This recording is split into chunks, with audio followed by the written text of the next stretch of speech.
Imperial Lounge presents and I call Reggae Dancehall by the Beach. To be held at Imperial Lounge, 2 to 14 High Street, Margate Seafront, Kent, CT9 180. To be held on the first Saturday of each month.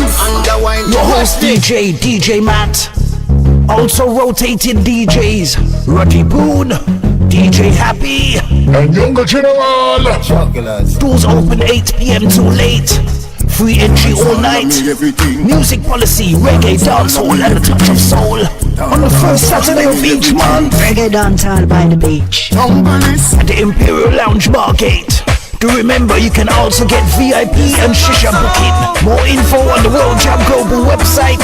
That's www.worldjamglobal.com. Also www.imperialloungemargate.co.uk. See you there. It's the right thing you doing. Rebellious like Malcolm. 1, 2, 3, swing it. Do you have an old sound tape or your favorite cassette tape that you want converted to CD or MP3 format? Do you need a demo CD, radio ad, a DJ or even a sound system for your wedding, birthday or special occasion? Then why not get in contact with KTR Records at 07931 152 448 or check out our website on www.ktrrecords.com. We have been in business since 2004 and also undertake community projects. So for your remixes, dubplates and all your sound editing needs, why not contact KTR Records, official sponsor of World Jam Global Radio. KTR Records, coming your way.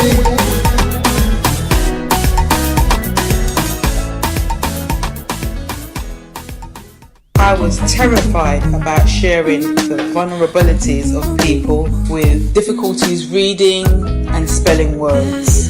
However, I could see the value in sharing, and I have taken the time to make some notes about this in my book, Dyslexic: The Silent Difference. You can get your copy now at www.a1tribe.com or amazon.com or amazon.co.uk. Thank you again, everyone, for your support. Do you like music like this? Great music all the time.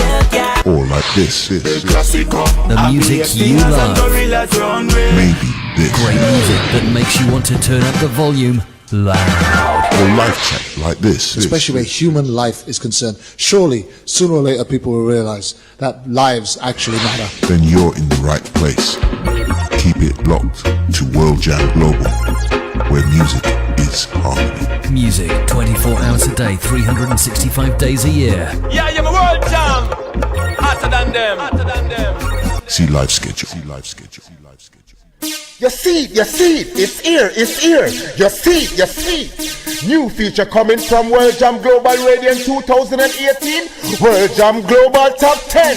To vote for your favorite artist, go to twitter.com/WorldJamGlobal or facebook.com/WorldJamGlobal. So pick the right track where you want to have in your car, or your house, or rock. At them.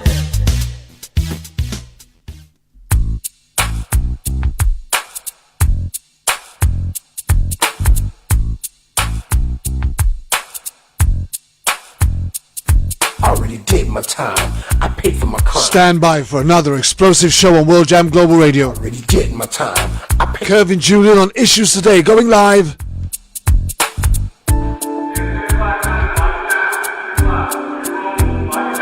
Already did my time. I paid for my crime. Already did my time. I paid for my crime. Already did my time. I paid for my crime.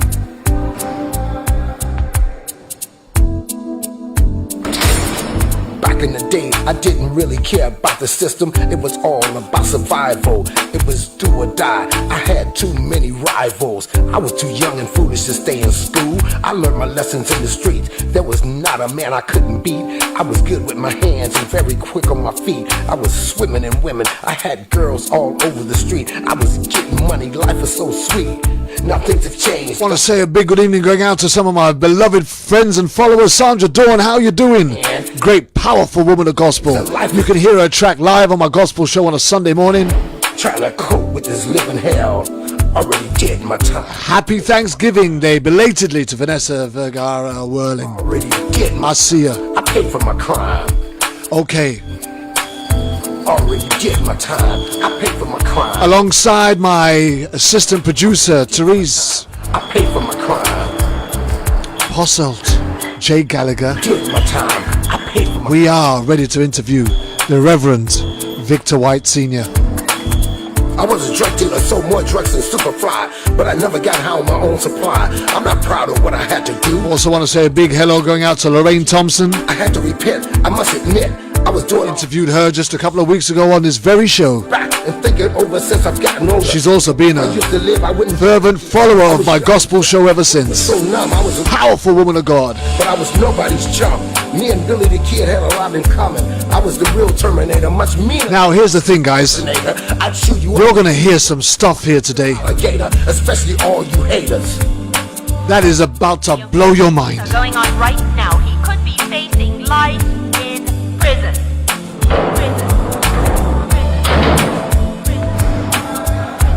I don't know about you. Already did my time. I'm no forensic expert. Already did my time. I'm no professional investigator. Already did my time. In fact, I don't know much about the law at all. Time. Baby, my crowd. Baby, my crowd. Baby, my crowd. But I think it's almost impossible Time. I picked for you to convince me that an individual can be arrested, handcuffed, felony up behind his back, my life on track. and commit suicide Like an ordinary- by shooting himself in the chest. My message to all of my friends in the pen. Stay Now hold on a minute. worldwide. There was not a man I couldn't beat. I was good with my hands and very quick on my feet. I was swimming in wet. I've heard some tales in my time, in all the years I've been doing police brutality, killed by cops and unlawful killing. Rearrange. I'm a changed man. Don't need no gun in my hand. It ain't about But this is one case I really wish spending it all in jail.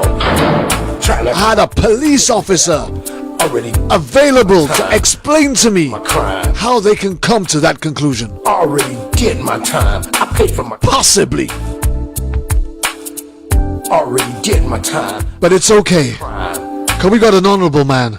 Already We got the Reverend Victor White Sr., crime. father of Victor White III. Did my time. I paid for my crime.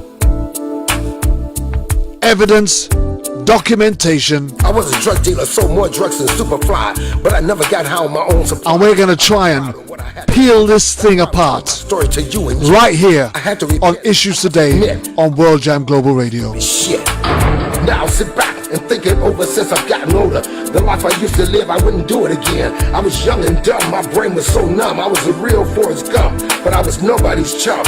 Me and Billy the Kid had a lot in common. I was the real Terminator, much meaner than Arnold Schwarzenegger. I'd chew you up and spit you out like a real alligator, especially all you haters.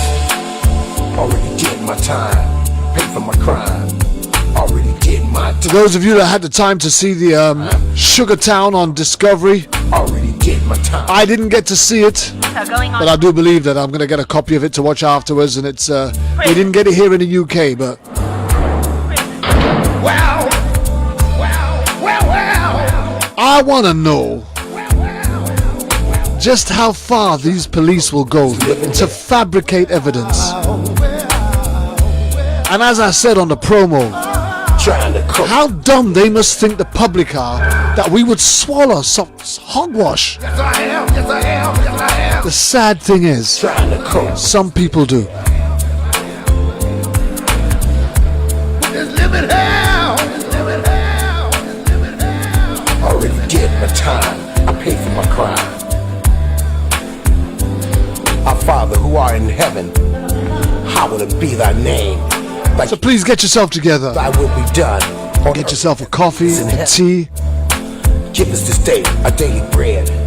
a soft drink or something. Trespasses as we forgive those who trespass against us. And lead us not into temptation, but deliver us from evil. And get ready for an explosive show live on World Jam Global Radio. And ever. It's Issues Today My name is Kervin Julian. I'm coming out live from the United Kingdom, Coventry. Stand by. Don't forget to take this opportunity to share this stream. It's a live stream. Share it live across the world. You can get us on www.worldjamglobalradio.com. He who was out sin, let him cast it first. Get us on TuneIn if you've got the smartphone, you've got the TuneIn app. Me off my back so I can get my life on track and have the right to vote and live. And we are now And again, currently message to streaming live on YouTube. Worldwide, and put down those knives. Stop stabbing each other. Yeah.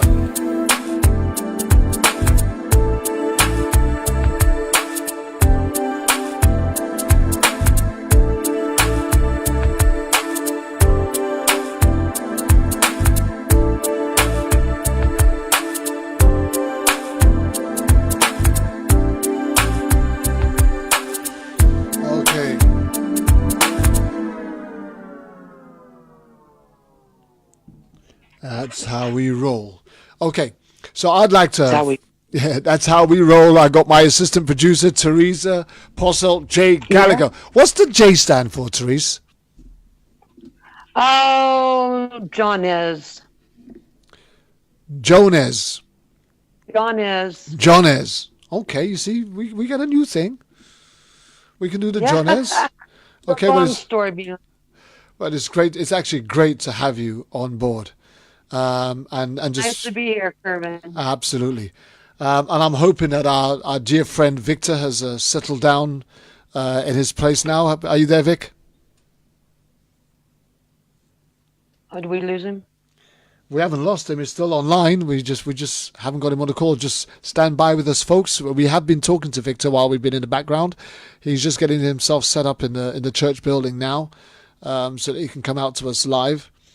While we wait for Vic, just update us on anything that you might be aware of, Therese, because what's been going on in America this week? I know it's been Thanksgiving. How's your Thanksgiving gone? Oh, my Thanksgiving was great. I have my grandkids here.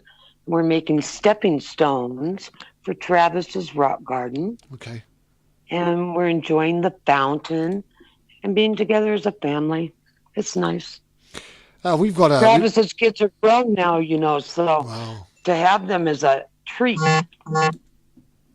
You're gonna need to get your phone on silent or switch it on Do Not Disturb, otherwise you're gonna get those text messages coming through, which buzzes live over the thing. We've got Karen Mills, who's also streaming and watching live, and we've got her. Have we not got her as a guest very soon? Silent. Hey, Therese. What was that?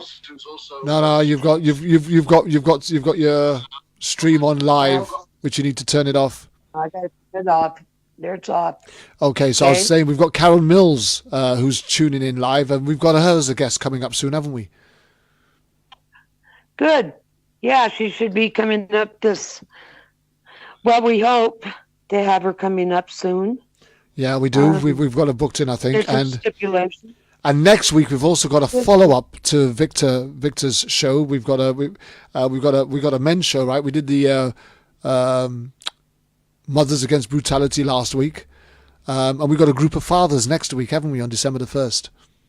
Yes, we do. We certainly do. And Jerry Summers will be with us also. Amazing. That's great stuff. And you're doing some great work behind the scenes, Teresa. So I want to just thank you for that. Thank you. I'm just trying to see. Have we got Victor here yet?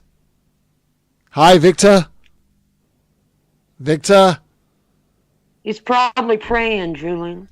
I'm hoping that he's praying, but I'd rather have him on the call if we can. We've got an audience who are waiting. Right? Victor, are you there? Okay, so we just...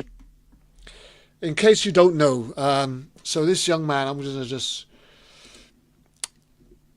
From what I can see here, on March the 2nd, 2014, Victor White III, known to his family and friends as Little Vic, was arrested in New Iberia, that's Los Angeles. Police officers had been called to a small convenience store to break up a fight. And even though White was not involved in the disturbance, officers patted him down, which violated his Fourth Amendment right against illegal search and seizure, and found a small amount of marijuana and cocaine. They handcuffed him behind his back, put him in a cruiser, and drove to the police station. Within a matter of hours, Victor White III would be dead from a single gunshot wound. And the police would like us to believe that he managed to get hold of a gun. Now, bearing in mind that they patted him down before they arrested him, they're claiming that he got hold of a gun that they apparently missed on the 2 times that they'd searched him. They didn't find... That's right. The 2 times they searched him, they didn't find this gun, but they're claiming that he's got hold of this gun while his hands were cuffed behind his back, and he shot himself in the chest. That's what they say. That's what, Victor, are you there, my friend? This is not good. Ladies and gentlemen, an audience. Hi, Victor. Yes, hello. Oh, okay, good. Thank you. Hi. So let's just now introduce the one and only Reverend Victor White Sr. How are we doing, Victor? Yes, sir. Doing well. How are you all? I appreciate you, Brother Kervin and Sister Therese, for having me today. Well, the honor, the honor and the pleasure is actually ours. So we just look forward to sharing this, and we thank you for trusting us to share this story. And a friend of ours, Donna Trezesi, who's I believe has supported you guys as well, mentioned that I should get in touch with you and I should take a look at this story. And the moment I saw it, I just knew that this was an Issues Today thing that we needed to get on the air and see how we can get this story out to the rest of the world. Bearing in mind that I already know that it's done the world tour through the Discovery Channel, through the documentary that was done, Sugartown, and we'll talk about that a little bit later on in the program.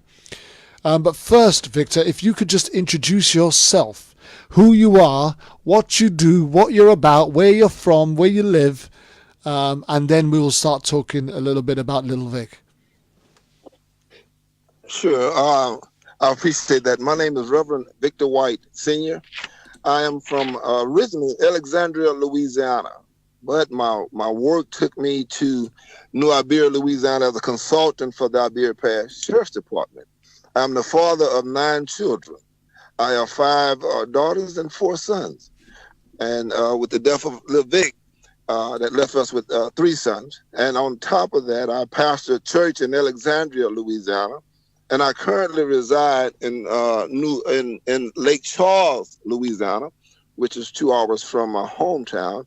And I've been activist for quite some time now, but through the death of my son, Victor, I was mental health and substance abuse. I used to advocate for mental health and substance abuse because I am a licensed addiction counselor, as well as some other than I work with mental health and pursuing that area. And I've been doing that for over 25 years.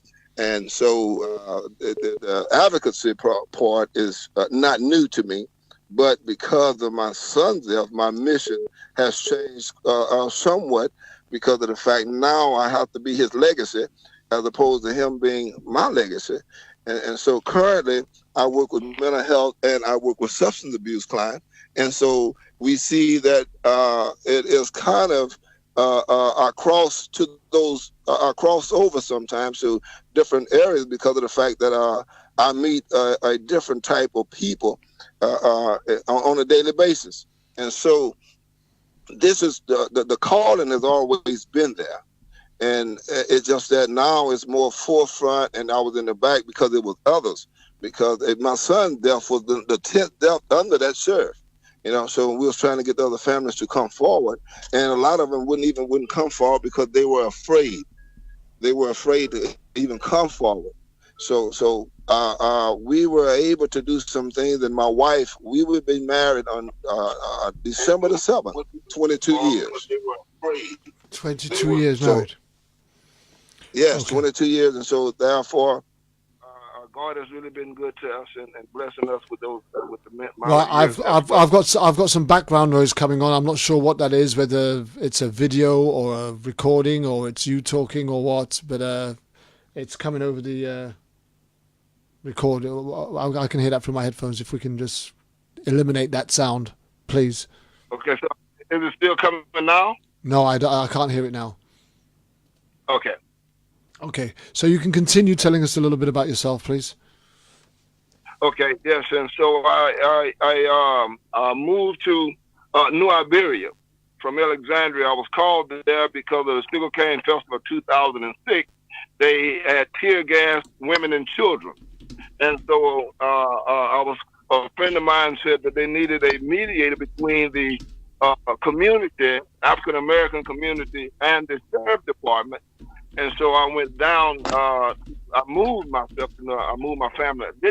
Reluctantly. Let me say that reluctantly, because when I first went to New Iberia, and I seen that situation there, I didn't want to move my family, but because it was 2 hours away, I decided to move my family. So we moved there as a liaison, and I could tell then that it was the situation was it was a whole lot deeper than what I had been told at that time. So that started the journey of me actually getting more involved in being an activist for the people of that community there. Wow. So you've done a lot of work in the community, apart from being a reverend, a minister of the church. And was you doing that work in the community before you was a reverend, or? Yes. Yes, I was always actively involved with community. As I said, I was doing it a lot of times because individuals, African Americans, were being denied substance abuse, couldn't get into a treatment facility, and so I was activist in that manner. And then when I was in high school, going back to high school, when individuals get in trouble, I can go back and remember that I used to speak up for those and look at the policies, understand the policies of the school board, and help them navigate their way through that system, those broken systems. And the same thing with the legal system. I was able to find ways to help individuals through the legal system, and so but then when it comes down to the death of others, when my son, even though we attempted to do those things, because there were several incidents here in the Gina 6 incident that happened, near my home, in Gina, my hometown of Alexandria. So I've been out in the forefront, but my son's death is the one that catapulted me into the front. So prior to your son being killed, how much involvement did you have in killed by cops, unlawful killing, and that kind of thing? Not that much. Not that much until I got to New Iberia. Because I actually, prior to that, I have my bachelor's degree is in criminal justice. Okay. And so, I work with the sheriff department and the local sheriff department. And so, and where I was from, we didn't, with the cell phone, with the video. So prior to that, we're in these small cities. We don't have a great big media. So therefore, we weren't seeing all these occurrences that was going on nationwide, other than the Rodney Kings and of that nature. But if it wasn't of that nature, we heard nothing about it until I got to New Iberia and I seen it actually for myself. And it still, we didn't see anything.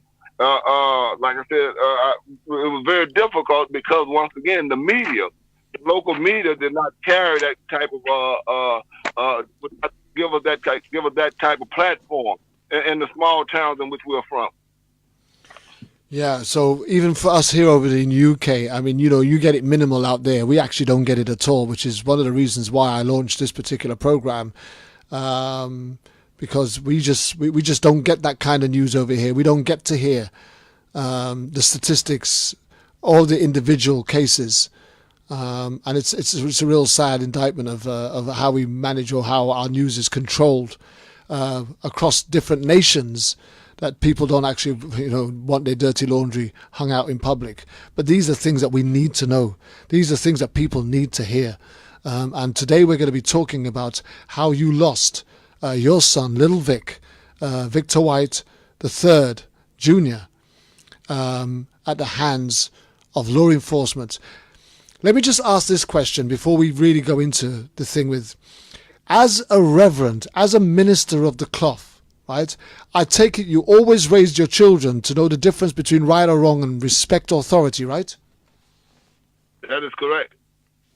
That is correct. We definitely, we not only taught them that, we actually demonstrated it to them, so they would know, regardless of individual status in life, because again, where we from, I grew up in an impoverished neighborhood, but my kids didn't, but definitely I did, and so and even when it come down to home, I told them, you don't make fun of them. We pick them up and give them something to eat enough for a couple of days and stuff like that. So, and that's what Lil Vic, if you told, and when we get into talking about him, definitely those are the types of things he did. He worked with the homeless. He went to the shelters and helped put up the mailboxes for them and stuff like that. Those are the types of things he did.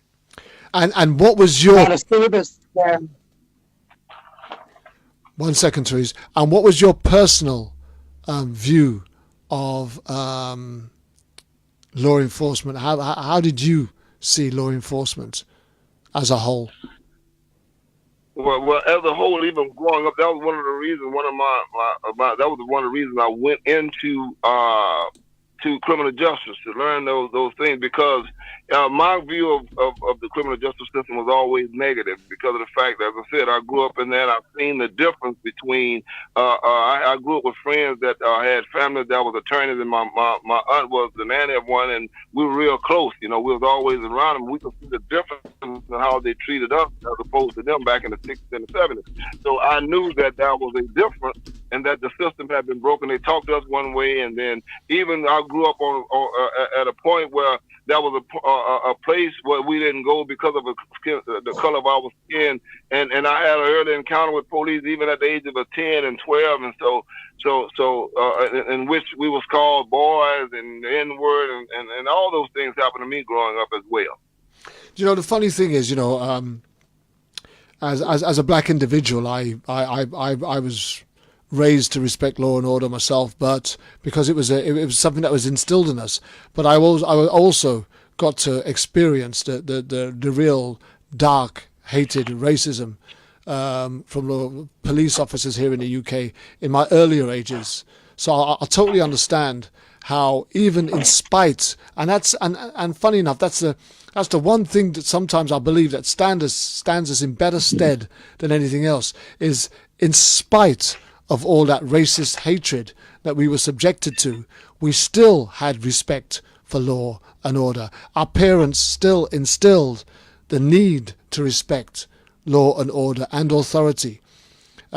So it comes as no surprise when you tell me it was something that you exampled in your life for your children to see, and for them to hold on to, cling to, and follow suit in. Now, you've come. You're a reverend. You're a man of the cloth. You share God's word. You reach out to the community. You help people get past their problems. And then in 2014, you encountered one hell of a problem for yourself. But before we talk about again how we lost Little Vic, talk to us about Little Vic, your son, the person that you helped breathe life and bring into this world, that you nurtured and raised from a young boy into a man. Talk to us about Little Vic from your earliest remembrance, and bring us kind of up to date if you can. Well, I can tell you that when the day in which Little Vic was born, when I held him, I've seen myself being reincarnated through Little Vic, and he was the youngest of my three. Ooh, what happened there? Sorry, that's my fault.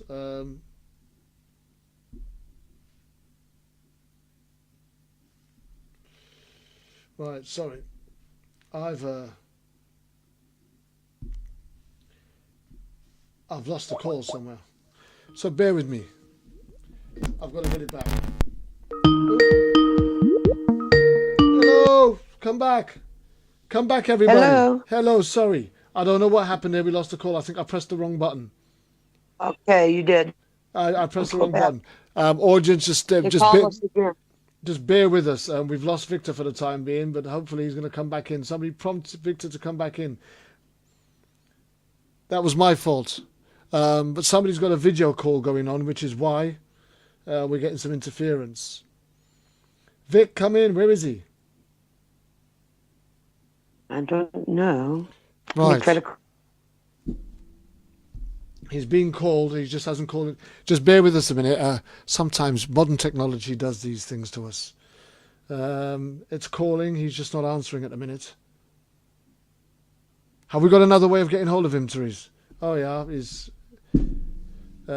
he hasn't answered, so I'm going to ring it again. And I'm hoping that he's going to come through. Bear with us, audience. We don't normally do this. I don't even know why I pressed that button. I thought I was on the wrong call then. Vanessa Vergara Whirling says we are here and we're not leaving. Pastor Vic, we're here, no worries. But we're struggling to get him back on the line. Have we got a number to ring him, Therese? Teresa? I think Teresa's gone off to try and call him or something. Let me... I'm here. Okay. Are you trying to call him? Have we got a number to ring him? Yeah, I was ringing and he didn't answer. Okay, so I'm still trying to ring him and he's not answering here now. Come on, let's get this thing going. We was just getting to the juicy bits. And I went and pressed the button. Right. I know. It had a big X on it. You're my producer. You should have told me, don't press that button. If I was there, I would have. Yeah, I know. I got to blame somebody when I make mistakes. I can't take it all myself. Oh, you can blame me. Go ahead. Okay. It's okay. Thank you, Sandra Dawn. Sandra Dawn says that we're hanging in there with you. But it's really, we really need to find a way to get hold of Vic and get Vic back on this call. Okay. I'll go. Right. You just go and call him, Teresa, and okay, boss, I got it. I'm just gonna kind of play this track again if I can, ladies and gentlemen. Just hang on in there. We're just gonna play this track until we can get him in there. All right.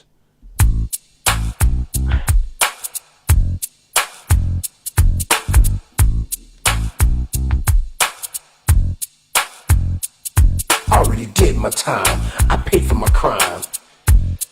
Just want to thank all of you for hanging on in there. Did my time. I paid for my crime.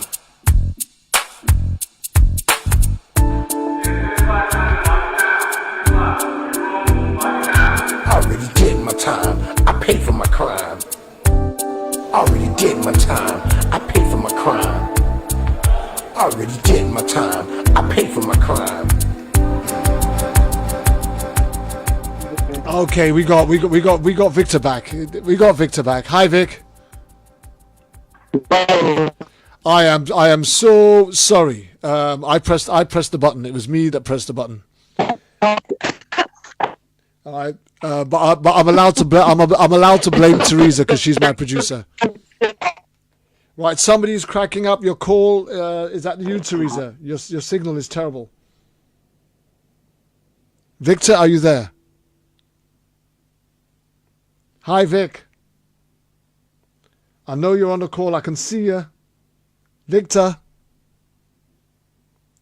Talk to me, sir. Teresa? Teresa?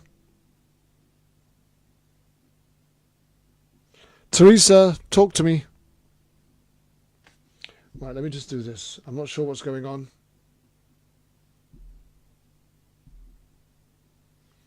Right. Hello. Hi, are you there, Vic? Yeah. Okay, you need to get. You're not totally clear at the minute. Okay, you guys, your signals are not clear, so we're getting a lot of muffled sounds. Can you just check your Wi-Fi, make sure that you got a clear signal, and then we will carry on. We've got a whole host of people desperate to hear your story. Okay. Yes, sir. Well, mine looks to be pretty strong. Okay, yep, you're back here. Your signal's back. Okay, so where were we, Vic, before I cut you off, or Teresa let me cut you off? We were talking about little Vic, right? Growing up. Yes. Yes, like I said, he was a hard worker, very energetic. I mean, in school, we raised... Hello? Right, Teresa. Yeah, okay, we're at the minute, Victor's in the middle of talking, so can we focus on what we're doing, please? I can't hear him at all, Vic Carabin. Okay, let's if we need to communicate with each other during the interview, let's use messaging, okay?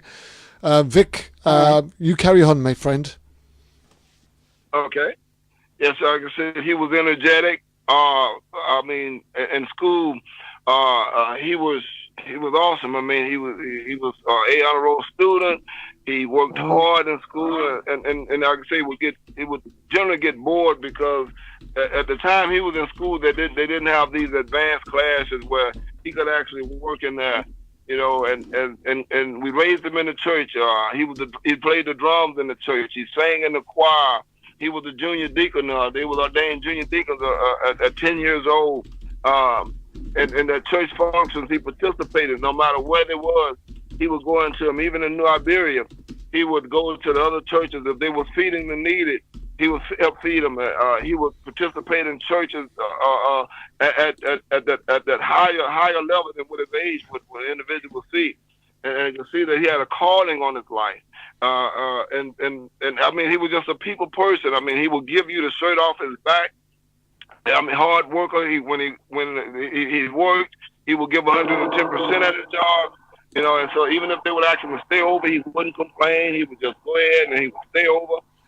For like I said, if you needed him for anything, he would. His sisters, then when they moved, he was always there. If he had to pack overnight or stay a week or whatever, he was willing to do that, not just for them, but he would do the same thing for his friends if they needed him. You know, so he didn't have a strength. Wow. So, I mean, what was he like at school? What was his grades like, Vic? Oh, no, he made A's in school. He made A's and B's in schools. And at the end, he went to the youth challenge. Once again, the school was a challenge because at the time he was in high school, you know, we didn't have these advanced classes. You know, so at some point, because of the fact that his upbringing and his background, that they didn't do a lot of fighting, you know, that sometimes he would be picked on, or he would be bullied, but at that time he wouldn't. So, but he knew he would never go to that extreme. So he graduated in youth challenge program at 16 years old. Wow. Well, it made him 17. He sounds like a very bright child. Oh yes. Yes, sir. And then that was the other part with him. He was, as I said, he would go in the community and help out in the community. If he seen someone needed help, he would go help. Or if they needed a grass cut, he would cut the grass and not charge. He wouldn't charge people for doing things for the help of him, you know. So and that was another one of the most powerful things about him, that he didn't always look for you to pay him for a deed, because he really believed in and he was going to get a reward. He was going to get a crown one day. Mm. You know, the Bible says that our deeds are like dirty rags, right? Yes, sir. Unless our heart is clean, unless our heart is pure, our deeds are just like dirty rags. So, but you know, when we hear about this young man, what was he like because you said he was one of 9, you had 19 children, you're a father of 19. So Nine. Sorry, why I don't know where I got 19 from. Hey, I'm just giving you another 10 more. All right. But how was he amongst his other siblings? How did he get on with his other brothers and sisters? Oh, he got along well. As I said, he got along well with all his sisters and brothers, because each one of them can actually identify with his life, as well as how the emptiness has affected him through his death. Because even from the oldest to the youngest, they have those memories of him, that if they needed him, whatever they needed him to do, or for instance, if he got money, if he got a lump sum of money when he got hurt in accidents or something like that, and he got a lump sum of money, he would give them some, you know. Whatever they needed, he would give that to them if it ended up him having nothing left. within the family. He was the jokester, the prankster, that if somebody was if they were down in the family, he would come and he would actually lift them up. He would come, he made them laugh, and he always had that a spirit of calmness about it that he could bring within the family, that no matter what was going on, he would. But then also on the other side, if someone did something to his family, man, he would get so upset, and that would really bother him, but he would hold those things in, but he would go to the help. He would go to help, but he would definitely hold those things in. So, like I said, he's very family-oriented. Like I said, me and him talk, as well as his mother. Me and him talk, he called me twice, sometimes 2 or 3 times a day. And we all in our conversation, with what I love you. He always said, Daddy, I love you. And that night when he got off, walking home or something, we'd be on the phone and we would talk. So he was very family-oriented. Okay, well, that's... So I would have imagined that when you got to hear as to how he was to lose his life, it would come as a big shock. Oh yes, one of the greatest, the greatest shock that of my life thus far. That was the greatest shock of my life, is that when we got the call March the 2nd that night, that LeVic had been picked up by the sheriff's department. He and his friend, and the friend called LC and told LC to call us.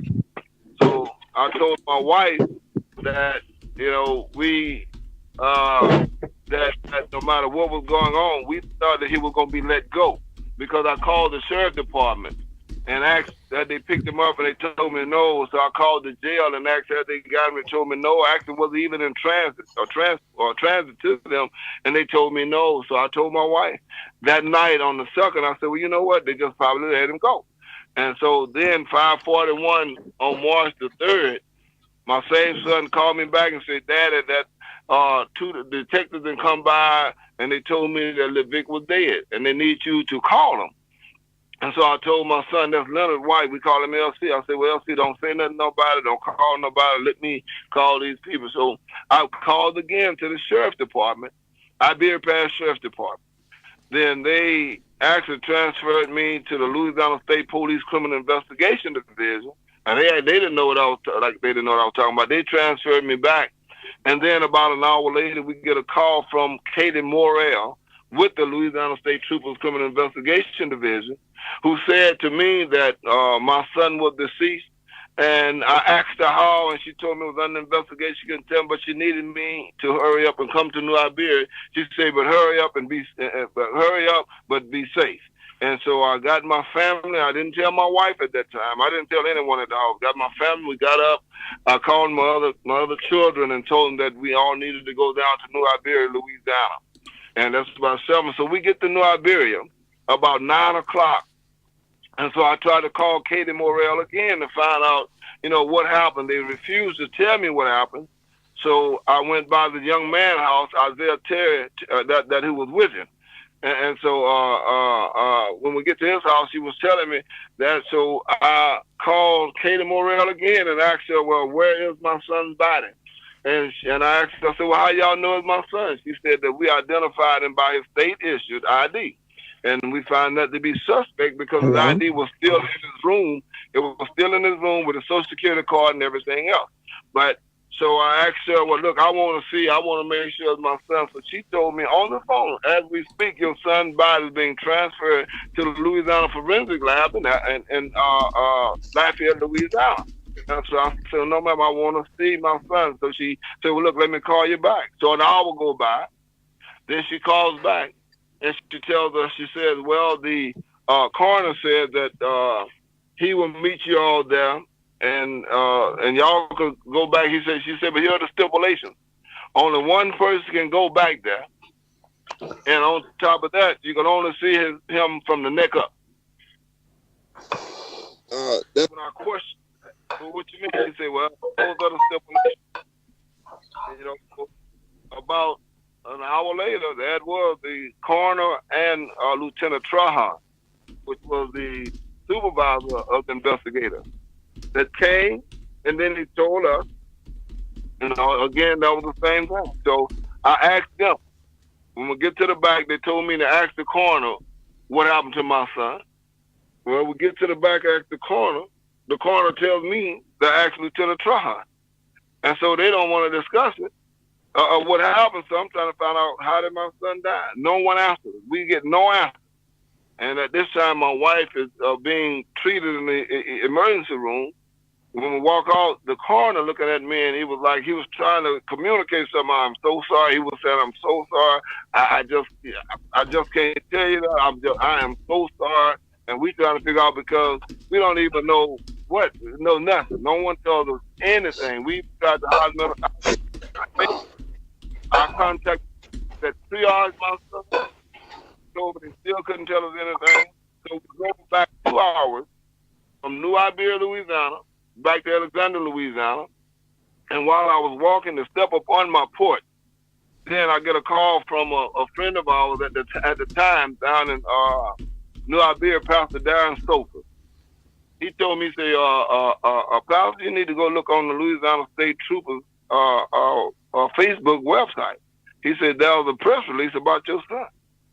And so then I go on that website, and lo and behold, there it is saying that my son was supposedly involved in a fight at a hop-in store, and then we come back that they had a guy and then put him in the back of a police car. He became uncooperative. And they said when he became uncooperative, after the officer was going to get help, he heard a gunshot, and my son shot himself initially in the back. Shot himself in the produced a small handgun, shot himself in the back. And so they say he committed suicide. And man, that's I came and flew again at the time. I called the person's name that was on that press release, and he told me, no, all we do is release the information. But you could talk to Lieutenant Trahan. I don't need to talk to him. We already talked to him. I'm saying, so why did y'all not tell us this? Y'all put it on the World Wide Web that my son committed suicide, but yet still no one could tell us stuff. And he kept saying, well, only thing I could do is set up arrange a meeting for you to meet with the maid. Well, no, we don't need to meet with no one, because we know one thing. My son did not kill himself. I know my son did not kill himself. And that's why we still fight today. And you can see that it was marred. The cover up, we can see the cover up again from that day to where we are right now. That it was an extreme cover of that. 5 months to get the autopsy report. 5 months to get an autopsy report. 5 months. So our family was devastated, and they kept saying that they were waiting to get this, and so 5 months later, we get a call from the coroner's office, and we set the date to go meet with the coroner in August. And me and my wife we're sitting there, and I'm listening at the coroner telling us to explain, but I could tell even from his voice and what he was saying that he didn't believe it. Just from his voice trembling and everything, as we sitting there, and he's saying that. So he gets to the point, and he say, well, we're going to rule the cause and manner suicide. And I'm saying, well, how could that be? And he say, then he said, well, because, he shot himself in the chest. I said, wait a minute. No, the report said he was shot in the back. And the coroner told me, no, it wasn't. The report said he was shot. I said, no, he didn't. The report says. And I said, well, how would that be? He said he shot himself on the right side. So I told him, the coroner, I said, well, and it was called it. And I told him, I said, well, how is that possible? My son is left-handed. He said, no. I said, yes, sir. My son is left-handed. I know my son is left-handed. And so he said, well, he had to, based upon his size and all this, he said his habitus, he was explaining that means he was limber enough to do that. I said, well, did you see him being alive? How you know how limber he was? And so I asked him, I said, well, let me ask you this. I said, how much money they paid you to tell us this lie? And so he told me, I don't get that much money. I said, well, that's a sorry excuse for you to sit up there to do that if you don't get that much money for it. And I told me and my wife, I said at that point, I said, we don't need to hear no more what you got to say. because already I can see that this is not where this is going, what it's going to do. And before we could walk out there, they had already had the press release ready to go, and the sheriff, and they was already saying before we could even get out the building, it was already being released. Just for those that didn't get it, I'm gonna reread the opening statement I read, and then we're going to take it just a little bit further. It says here, on March 2nd, 2014, Victor White III, known to his family and friends as Little Vic, was arrested in New Iberia, LA. Police officers had been called to a small convenience store to break up a fight. Even though White was not involved in the disturbance, officers patted him down, which violated his Fourth Amendment right against illegal search and seizure, and found a small amount of marijuana and cocaine. They handcuffed him behind his back, put him in a cruiser, and drove to the police station. Within a matter of hours, Victor White III would be dead from a single gunshot wound. Iberia Parish law enforcement claimed he'd killed himself, somehow maneuvering a gun the police had apparently missed in the 2 times they had searched him, and shooting himself in the chest with his hands still cuffed behind his back. Investigators said they found gunshot residue on White's right hand. The officer's hands were never tested, but evidently White was left-handed, which means by rights he would not have been able to have shot that gun with his right hand and shot himself so clear in the chest. When you hear this opening of a report, there are a couple of things that stand right out for me immediately.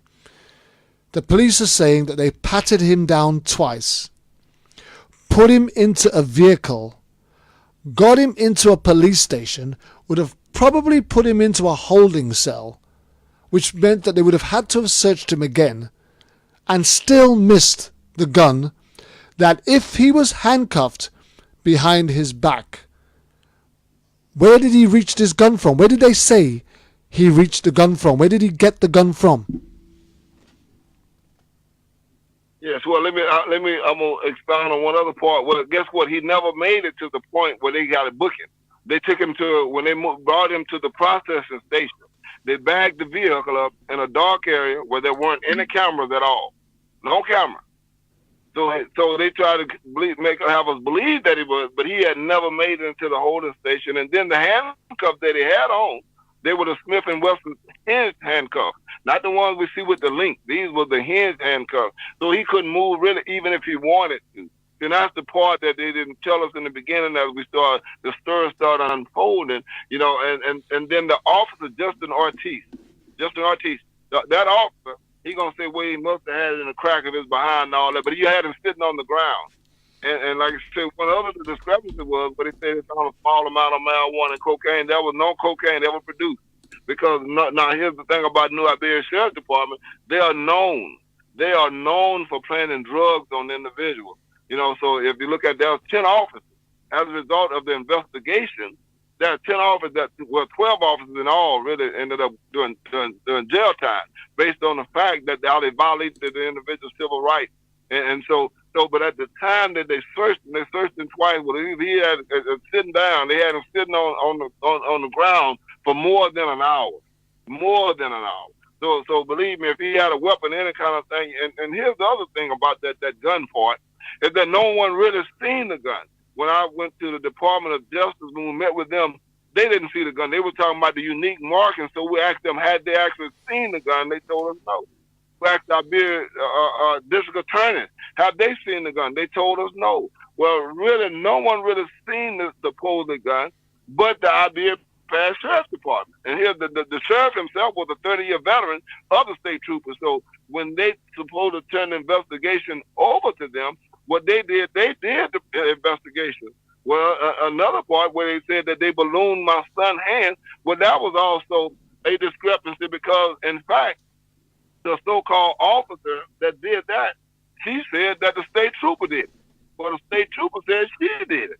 So in the coroner's report, when they listed that, you know, we know that not to be true. So why didn't they balloon the officer's hand? You know, well, the coroner said, well, he may have fired a weapon and all this. okay, but they're still different. If he would have the gunpowder, the residue, whatever, it was lately, however. But y'all refused to do that. So we knew then it was also being covered up because there was so many discrepancies as the reports started coming out, how they was trying to cover themselves, but there was never an independent investigation. Here's the thing. Let's just rewind a little bit, right? Victor, Little Vic, right, was not even involved in the altercation that was taking place at the store. That's correct. Did the police ever give any justifiable reason or explanation as to why they chose to pat him down and search him anyway? No, and see, that's what he said. He realized, so the poll of Justin Ortiz in his deposition kind of realized what they did, so that made the stop illegal and the frisk illegal. But here's the other part. They refused to take him back to the store. He asked them to take him back to the store. See, I actually saw the video prior to this happening, and I've seen also that video was altered. You know, the video that they showed, it was altered. Yeah. The one that it was altered because of the fact that you could see it was cut. LeVic was standing on the outside. I saw the initial video. I saw it, and so therefore, when I seen what they were releasing and saying, well, the individuals didn't look nothing like him. They weren't built like him, and then they also told us initially that the store owners had called the search department. Well, I went to the store myself, and they told us no, we didn't. He showed me on the screen what he bought, what he looked like, and they were trying to say that he was involved in a fight. Well, I could see that he wasn't because I could see his face on the camera, the video, where they removed some of those things. And so like I said, if that made everything right there, that's where he should have stopped that, if they would have taken him back. But again, the Iberia Parish Sheriff's Department is also known for going in the neighborhood, in the black neighborhood, going nigger knocking. You know, and so you know, it was evident that those types of things was happening throughout there, and yet it's still I wouldn't believe that it would happen to my son, because after it happened, then they realized that I wasn't going anywhere. I do believe my assistant producer, Teresa, wants to come in with a question. Teresa? Hi, Teresa.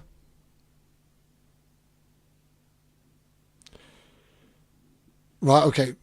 We're trying to bring Teresa in. Teresa, are you there? Okay, well, we'll come back to Teresa shortly. We can't hear Teresa at all at the moment. She's trying to message me. She's obviously online. She's got her call muted. She must have it muted. But we can't hear her. So, he wasn't involved in the process. Right, he wasn't involved in the altercation that was taking place. They had no reason to search him, pat him down, right? So the seizure was illegal, right? So what I'm struggling with, because they say within a few hours he would have shot himself dead. But the reports are conflicting, because did he not shoot himself apparently dead, or did he not get shot, or was the incident, did it not take place in the rear seat of the patrol car? Well, here's what they used to do. Well, we know that they used to take them to the cornfield. They would beat them and do certain things to them, and then bring them back. You know, those types of things. So, but they were saying that he was shot in the actual patrol car. Look at the video footage. It said the patrol car. But here's the thing: there's no video footage of the back, because the officer turned off the audio and the video in his patrol car. He turned it off. He turned the audio off and video. Turned them off. You see, so and why would you do that? Why would that happen? You know, he said, well, you know, that's how he rise sometimes, turn it off. Well, but again, you know, as you said, it was just from the beginning when they was trying to explain it to us, we knew something. They didn't even talk to us. We didn't get any information. Wouldn't provide any information until we got the autopsy, and we still wasn't giving any information when the department accepted us. And, and as we met with them, it was unanswered questions. They was believing what Louis Alka was telling them about Katie. I mean, the so-called young lady that was doing the investigation of it. They said she was a photographer. Then they had messages out there that she was showing people my son's dead body, all kind of stuff. And this was reliable information, but they wouldn't. They said, well, they couldn't find no one to back it up and that type of thing. So we knew they were all working together. The thing is, right? Irrespective, I remember the days when officers used to put us in the back of Black Mariah's police vans, take us down the corner, beat us up, bring us back. But for the integrity, since they were forced to bring in body cams, dash cams, etc., for the integrity of law enforcement, as long as you are on a call, right, there is absolutely no reason on this planet to turn off your dash cam or your body cam, is there?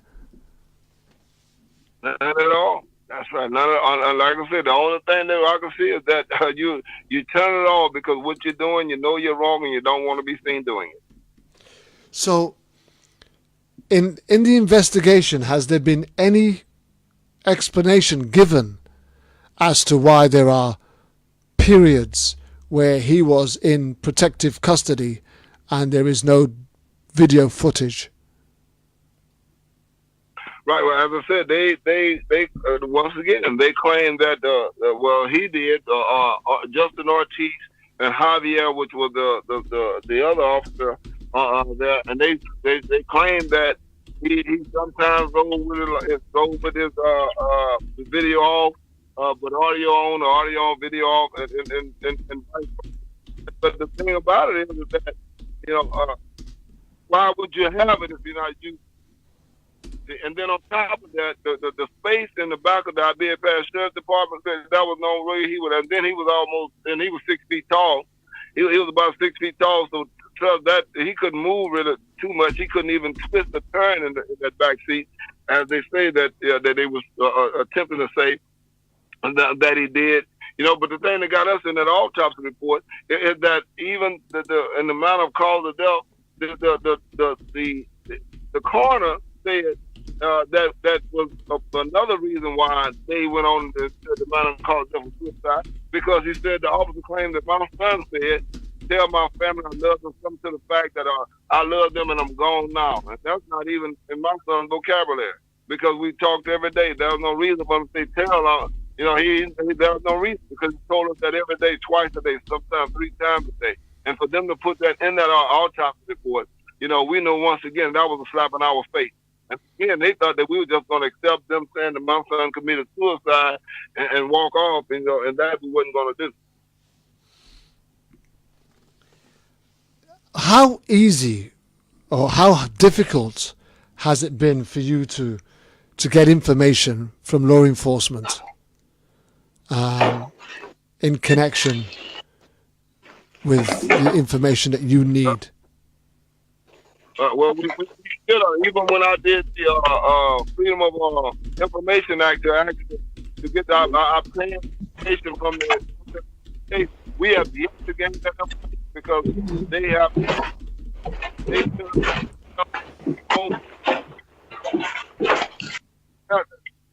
nothing. With the information that we received from them, we don't have nothing. And then our BFS Sheriff's Department, what they did, they gave us a copy of the case file, but once again, they gave us what they wanted us to have, not what we really needed, so that therefore that we could look further. Because our goal now is to get my son's case reopened, because again, we had gotten a judge, Patrick Howell, that screened through that and saying that we should have had our day in court.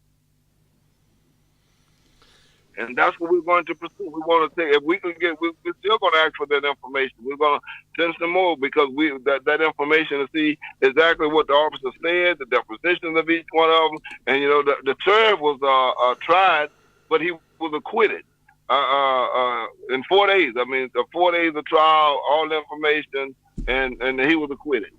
But they moved it. They changed the venue from and moved it 4 hours in a different direction. Well, like I said, once again, there's no media coverage down south as opposed to when you go up north, so they didn't really know too much about what that even happened. So, I just want to rewind slightly. So your son was patted down, arrested, taken away in a patrol car, and hours later, he was dead. How long did it take for you to find out that your son had actually lost his life?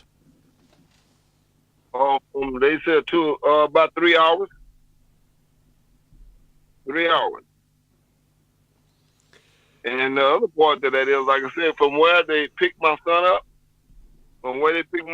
he was they were less than 7 minutes away from the processing station, but he didn't really get there until according to them, maybe 1 o'clock or so, 1 o'clock or 2 o'clock or so. But then he dies around 3:33, somewhere like that. Wow. So he gets to the hospital. The ambulance picked him up at the same place. So that's why I say when I looked at his face, I could see he had been beaten, and on the left side of his face, it looked like he had been hit with the butt of a shotgun.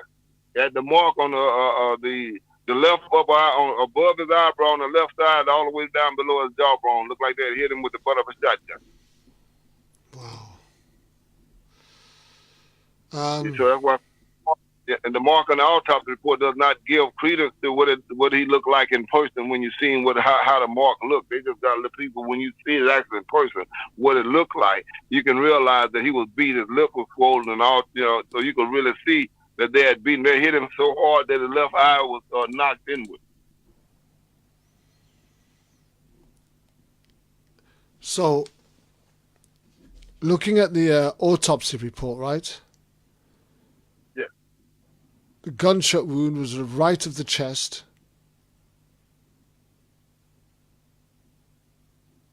Wow. I'm just kind of reading the autopsy report, and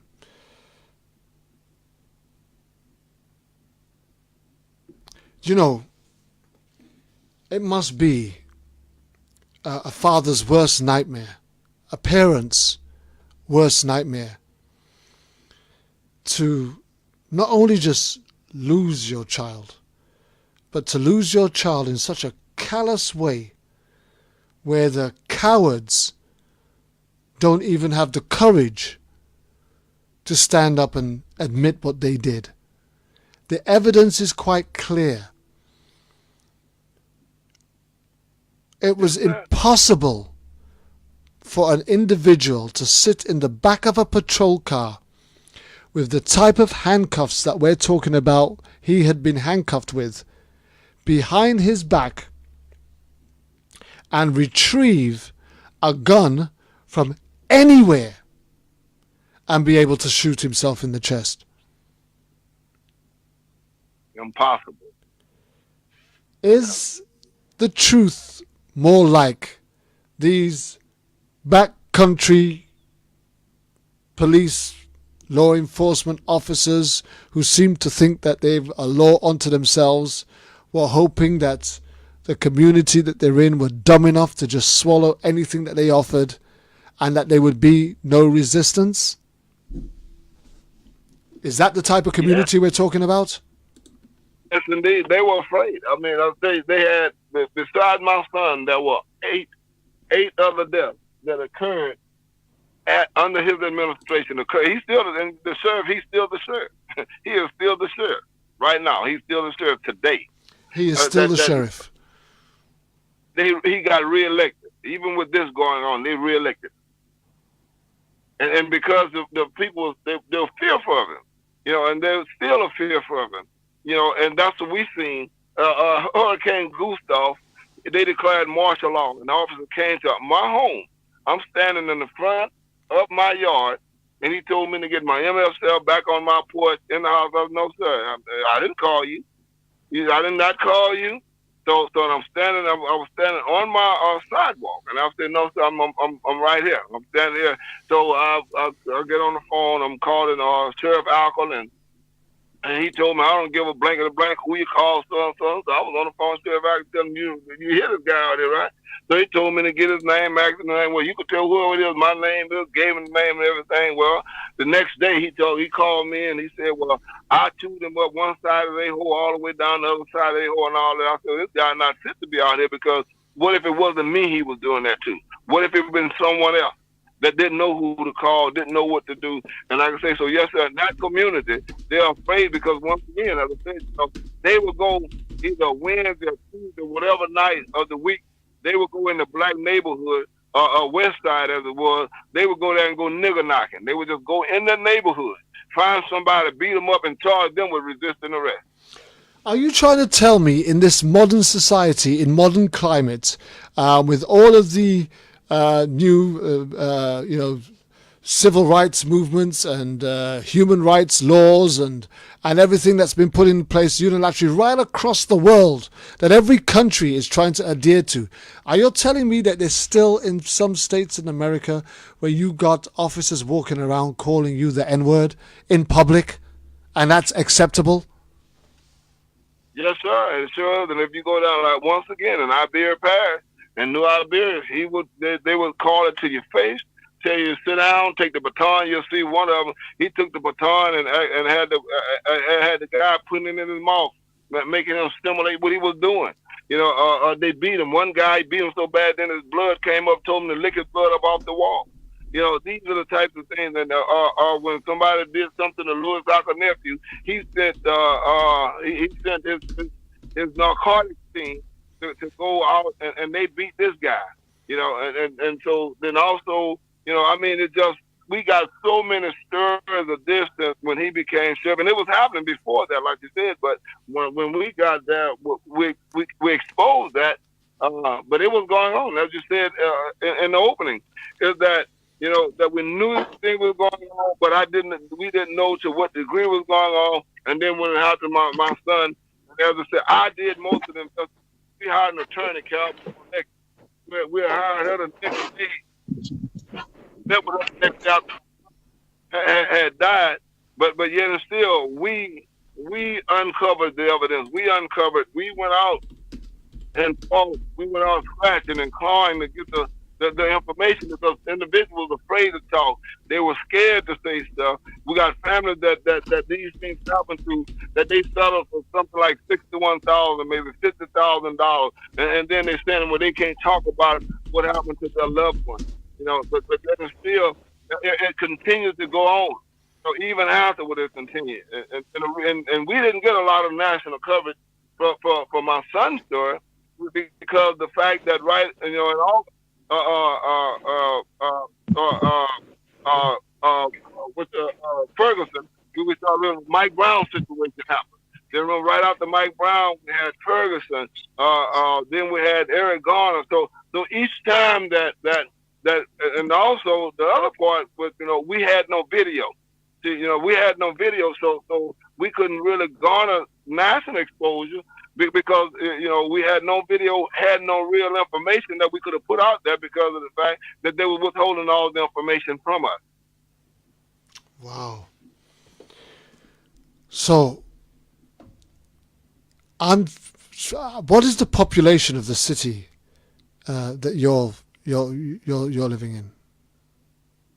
Well, within that parish, I think it was about 70,000 within the entire parish of that area. But what we were probably 30, 40, maybe, because it was the largest seat within that parish. I knew Iberia was the largest seat within that parish. So I know they had every bit about 52,000 to about 52 to 55,000 people at that time. But for you, right, what you're trying to do is you're trying to get the truth about how your son died.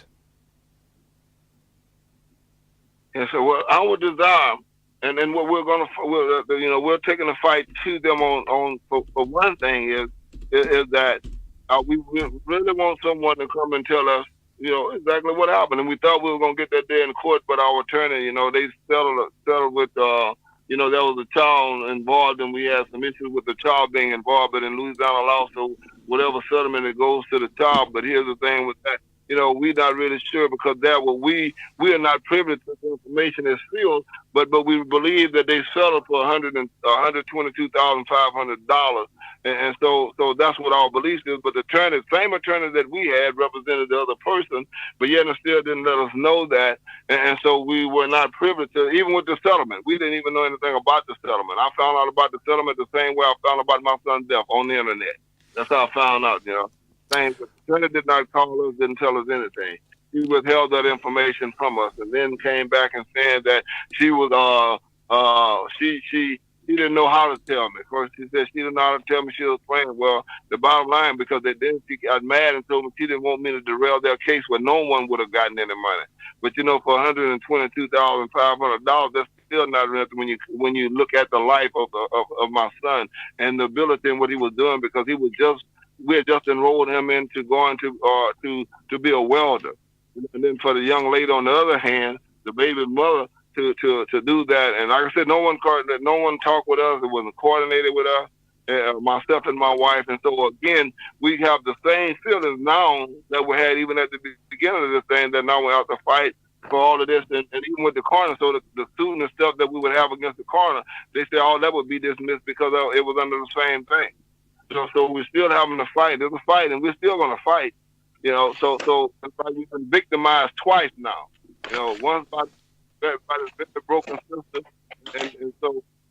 and what it has done to me is that that we see that our life mission has changed somewhat, because I have to be my son's legacy as opposed to my son being my legacy. I have to be his legacy. I have to be his voice and say to the world that he was wrong. It was injustice done to him, and so we have to share with the world that these type of injustices are still going on. Not just in the Ferguson, not just in New York. It happened to us also in Baton Rouge, Louisiana, Arthur Sterling, Sandra Bland. That Tamir Rice. Just so many occurrences in which these things have happened. Jonathan. We got Jonathan, in which it occurred in Alabama. We got Sister Deja. In Detroit, Michigan. So I mean, it's all over the place. And somehow we not haven't even found a medium anywhere, because it's still happening and they're still getting away with it. I do believe that, again, I'm going to try and bring in, we've been working in the background to try and get Teresa's line working properly. We've had a lot of noise and interference, but I think we may well have got it sorted out now. Are you there now, Teresa? I am. Can you hear me? I can hear you clearly, and the noise has gone. You wanted to ask a question, Teresa? I did. Can I go back to in the parking lot? In the parking lot, that they turned off their cameras. Isn't there some type of way that you can retrieve those cameras, or could that go into a case of covering up and So I guess what you're trying to say is, they might have turned off their cameras, but is there a way that you can still retrieve? Well, if it's like a recording device. If you've turned off the recording device, then it's not recording. So I shouldn't imagine that there's any way. Wouldn't that be conspiracy to conceal evidence? So that's the second thing, and that was the other question that we was asking. If they have turned it off, then they've turned it off deliberately, and aren't they in breach of perverting the court of justice themselves? Haven't they breached any form of law? And I think that's the line that needs to start being looked at as you start to look at police reform, because every officer should be held accountable for the body cam or dash cam in his vehicle. And if it is turned off in the midst of a fatality, then for me, some serious questions need to be asked, and there has to be a full investigation is the minimum, but there has to be an immediate suspension, removal from duties while they're investigated, because that is an abandonment of their responsibility to the badge that they carry. If you are given, and bearing in mind you were given the camera because of all of these discrepancies and atrocities that have been taking place right across the country, right? And it has been implemented and introduced not just for the protection of the civilians, but it's also been introduced for the protection of police officers so that false claims can't be made against them, and the integrity of law enforcement, that everything becomes transparent. Now, the moment an officer turns off his camera, he is actually putting the whole law enforcement in disrepute, because now everything becomes questionable. How can you just have one man's word against another when you've actually given them the resources, right, in order to be able, right, to, without a shadow of a doubt, prove that this is the way something happened? You can now turn around and say, you can see that this guy reached for his gun because the camera shows you this. But if you turn off the camera and you now want me to take your word, then there has to be some sort of consequence, because you've eliminated the transparency, the resources that was given to you for the integrity of law enforcement, and that would protect you as well as it would protect the civilians. Now, there has to be a case where you're presenting that to law enforcement, Victor, that they must answer why an officer felt the need, while he had a suspect or an individual in protective custody, right, that after this individual has now lost his life, it comes to bear, it comes to light that all the cameras that should have been on were switched off. Yeah, and here's the thing with that is that in our state there aren't any laws, and so that's another thing that we want to establish in the Justice of Victor White. What we want to establish is that as you were saying, that one thing we need to do is make sure that they're held accountable. That if they turn those body cameras off, if they turn the audio and video off in those cruises, then they should be held responsible. The second thing that we want to actually, we're trying to get to mitigate in law.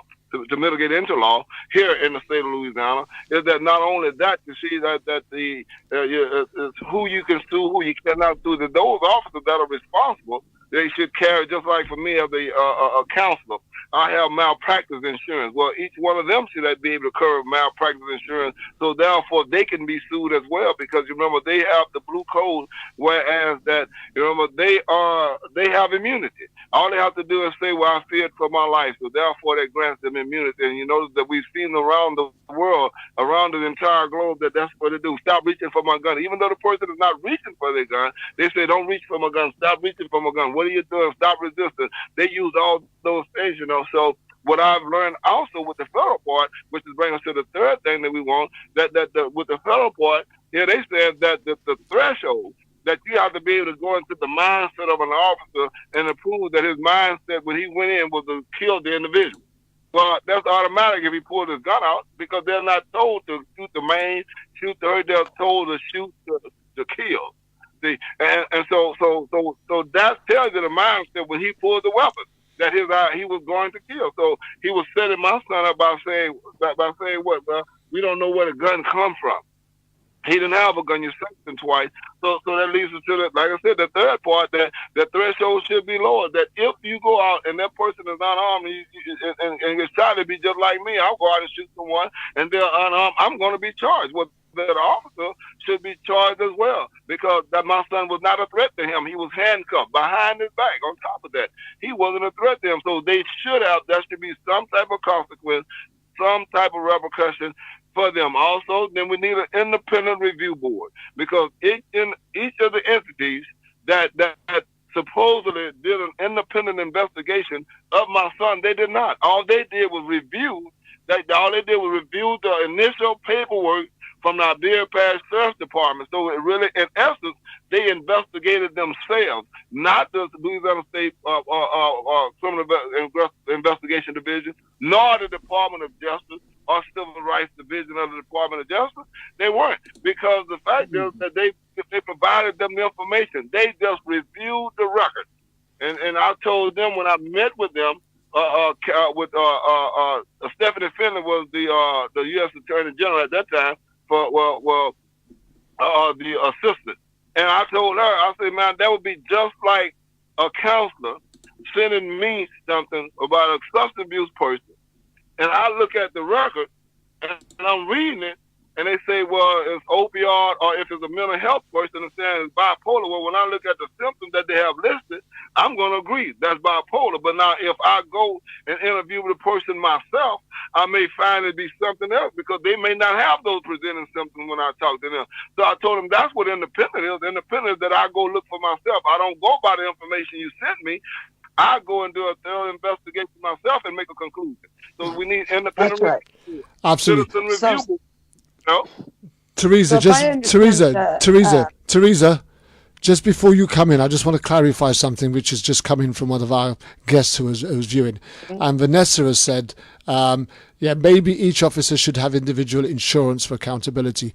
I just wanted to take up on that point first, and then you can come in, all right, Teresa? Okay. Okay. So for me, it's something that we discussed about 2 or 3 years ago on this very show, when we had Alex Salazar, we had a guy called Justin Powers, who was an ex-chief of police from Texas. We had Dr. David Rumey, who was a prosecutorial misconduct professor. And we talked about if every police officer was individually insured and had to contribute to their own insurance, then on each, so for example, he goes out and and every time there was an incident, his insurance would be raised. It'd be like your car having an accident, right? Your car, you have an accident in your car, then your insurance is higher. Eventually, if you've got a bad cop, he becomes uninsurable. No state will take him, because the problems that we have now, right, is if you get a bad cop that gets shifted out of Texas, for example, he can turn up in Dallas and pick up a badge again. But if he's uninsurable because this is a guy who's trigger happy, he's got maimed and deaths and etc., shoots that are not justified, then you can eventually insure him out of business. And I think that's kind of what Vanessa was trying to say, really, was because if you don't have insurance, you can't get out on a shift. So it's going to be in your interest, if you want to maintain your job and position and your income, that you do things the right way, and there's some rules to transparency. Did you get an understanding of that, Victor? Yes, that's correct. And like I said, that's part. If it's Vanessa White, that's my wife. They're on the other end. If that's Vanessa, that may be my wife. Okay, Vanessa Whirling. Oh, no. Well, Vanessa White is my wife, so they was out there too. But yes, sir, that's correct. That if they were to do that, that's what we're pushing for them to get their own insurance, because that's what happened to Justin Ortiz. He killed my son. Then he went to another police department. Then he went to another police department. Now he's at another police department. He shouldn't be able to work with one because he killed. He murdered someone, and they have a history of it. But what you currently have is you have the states that are responsible for the insurance, if that's the case, and the bottom line is the individual, the officers on their own, don't actually have a personal insurance to cover themselves in doing a job that gives them the opportunity to lethally end someone's life. Yes, because remember the taxpayers are paying it. Yeah. Is that the taxpayers? Absolutely. So sorry, I did interrupt you there, Teresa, and I may have gone past the question that you wanted to ask, but you can come back in now. Sorry about that. Okay, I was going to mention Bevan's actions. Qualifies immunity. It's not a defense for federal personnel because the Bevan's actions provide a cause of action, not against the government per se, but against those serving in their individual capacities as federal employees for violating someone's Fourth Amendment rights. A lion's share of defendants are not federal employees, but the local police, they are, so they can be pursued legally, individually. And can we prove that the pathologist discarded information without proper analysis? Fact is critical in this case, I think, for the official cause of death. Couldn't a suit be I can't even say it, periodically brought for injunctive reliefs of some kind and force a judge to order the pathologist and the cops and the county attorneys to do their jobs, which would be bringing the criminal charges for at least obstruction of justice and reckless endangerment or manslaughter, if not more. Injunctive relief might be a backdoor way of showing a conspiracy to conceal evidence of a wrongful death or homicide, and it might compel a sympathetic judge to retoll the time allotted for filing a suit. I don't know. But you know, if a police officer had to contribute to his own insurance, if the contribution for his insurance came out of his own wage packet, right? If he wasn't reliant on the taxpayers and the state to bail him out every time he got himself into trouble, if the bill fell on him and it was his family that went through the hardship every time the insurance increased because he made a bad decision, right, then police will then have to stop making bad decisions, right? Right. That's correct. And doesn't Victor have isn't he allowed due process under the law that he has rights to complete an unbiased investigation? Seems like it's been violated. Can't you request the Board of Commissioners to look into it or reopen the case to allow a complete and unbiased investigation of what really happened? Well, Victor, that's what we're attempting to do, but the Department of Justice told us that they were satisfied with what had taken place and they refused to reopen it at this. Right. Well, that's what they're going to tell you, because they're not going to want you to go through the reports, and they're going to tell you that. Just they want you to shut up. You know what I'm saying? But when you get a judge to reopen it and retold the time, I think that from what I've read, the sheriff decided on his own what had happened, what was taking place, and what the consequences were, and what the solution was, and what the conclusion was alone. And once again, it's because in America you have this process, right, where when you've got a fatality, an unlawful killing, killed by cop, an officer who fires his gun and takes the life of an individual, he is investigated by another cop who's paid to have his back. Well, correct. And they're all paid to have all their backs, and that's how it just rolls. And you see, over here in the UK, we have what's called a Police Complaints Commission. And a Police Complaints Commission is not managed by police officers. It's not managed by ex-police officers. It's not managed by people that are married to police officers. It's managed by civilians, right? Citizens of the country, right? And they are given a task. And those people that sit on these commissions, they are given a task to investigate the evidence that's presented before them and to discover and to make a decision on whether they think it was a valid shoot. Now, until you start changing the policy in America where another force, the same police force is investigating its own force over an unlawful killing, you're never going to get that to change. Well, there's a lot of them. If you're not involved, like, for example, in Rock Springs, they sent a DCI agent to investigate the sheriff's office. And he came from New York. And so he was working with the feds to bring down the sheriff's office in Wyoming, and ended up dead in the police car with a bullet hole between his eyes, holding a glass of wine, and no one heard or saw a thing. They all work together. They all kind of stick together. And if you don't, then they don't have your back anymore. And so I've spoken with a lot of ex-cops that have left the department just because of this problem right here.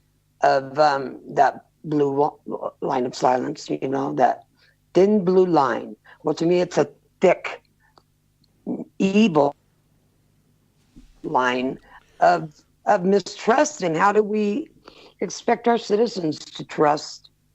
How can we trust the cops? We had on this show about 2 years ago, we had former ex-Sergeant Los Angeles, Cheryl Ford Dorsey.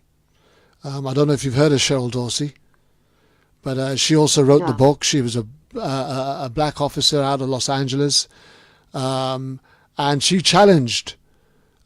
She was raised amongst that racism. She saw it, she witnessed it, but she didn't settle for it. She challenged it. She's written a book about it. She's been on national TV fighting against it. You guys should look her up because she's an absolutely powerful woman with a lot of knowledge about police brutality and the corrupt and unlawful way police conduct themselves, especially in issues where people of color are found to have been, and the power that they have, power to influence the citizens and make them afraid, the power that they have to halt your attorneys in the state. If you're going federal, you can probably count on them putting a gag order on the state for no in-state counsel. That's how it happened with me anyway. So the power is absurd.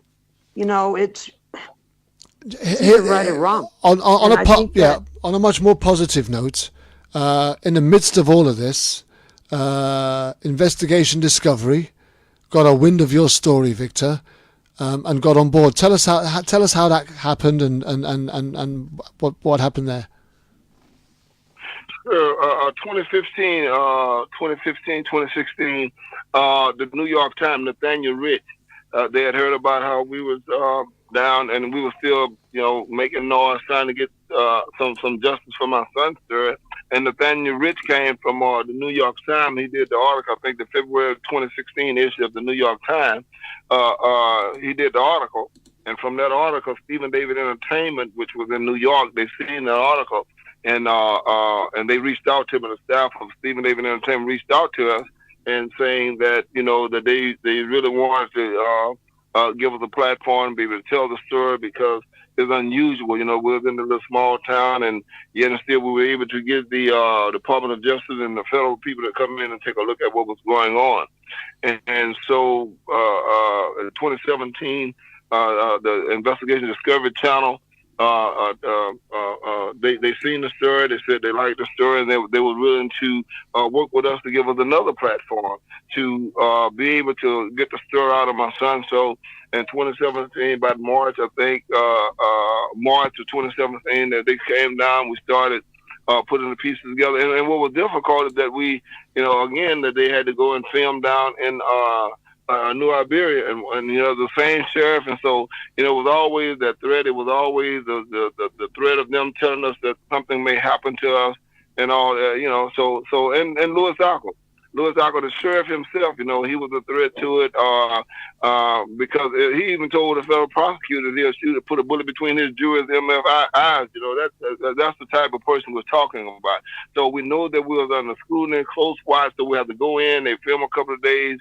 And come out, and as I said, and they worked with us. They came, the information given, they validated all the information and brought forth the sources, and then they were so gracious.